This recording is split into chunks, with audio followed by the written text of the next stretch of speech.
This is one of the most amazing survival stories that I've ever heard. It's about a guy who removed his own appendix completely awake. This happened in 1961. Leonid Rogozov was a 27-year-old medical doctor who was stationed in a research station in Antarctica. There were 13 people at this research station, and Dr. Rogozov was the only medical doctor at this facility. On the morning of April 29th, 1961, he woke up with fever and nausea, pain in the right side of his lower abdomen. These are classic signs of appendicitis, and he recognized this immediately. Appendicitis is a life-threatening surgical emergency where a small pouch in the intestine called the appendix develops an infection. If the inflamed and infected appendix is not removed quickly, it will burst, and this will cause a massive infection in the abdomen, and most people will die from this infection. This is a slow and painful death.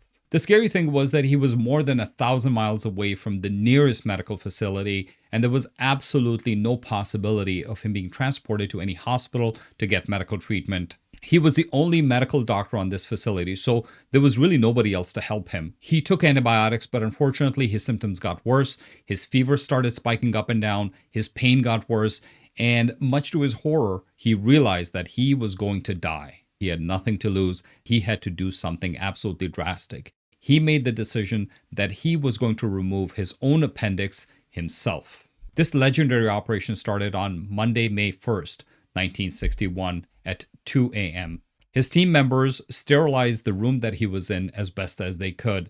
His assistant was the mechanic and the meteorologist. He positioned himself carefully with the head of bed slightly elevated. The assistants handed him the instruments, and a mirror was positioned so he could see his abdomen. After disinfecting the skin on his abdomen, he injected a little bit of a local anesthetic into the area. Next, he made an approximately 5-inch skin incision. With the help of the mirror, which was being held by his assistants, he went deeper into the abdomen to find the appendix. Interestingly, he decided not to wear gloves because he was operating mostly by feel. While trying to find his appendix, he made the potentially fatal mistake of making a small hole in his large intestine. Staying calm, he quickly sutured up this hole successfully. While doing this operation, he had waves of nausea and he kept getting weaker and weaker, so he had to rest about 30 seconds every couple of minutes. Eventually, he found the appendix, which appeared to be swollen and dark.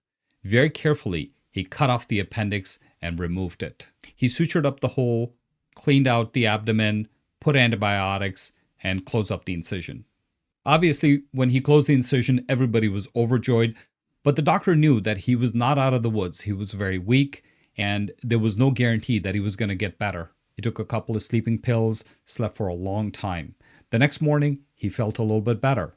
He slowly improved over the next several days, and in about 2 weeks, he had made a full recovery. He returned back to Russia the next year in 1962, where he was received like a hero.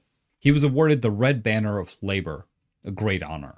After a long and distinguished career, he died at the age of 66 in the year 2000. Thank you for watching. I hope you enjoyed this video. See you next time.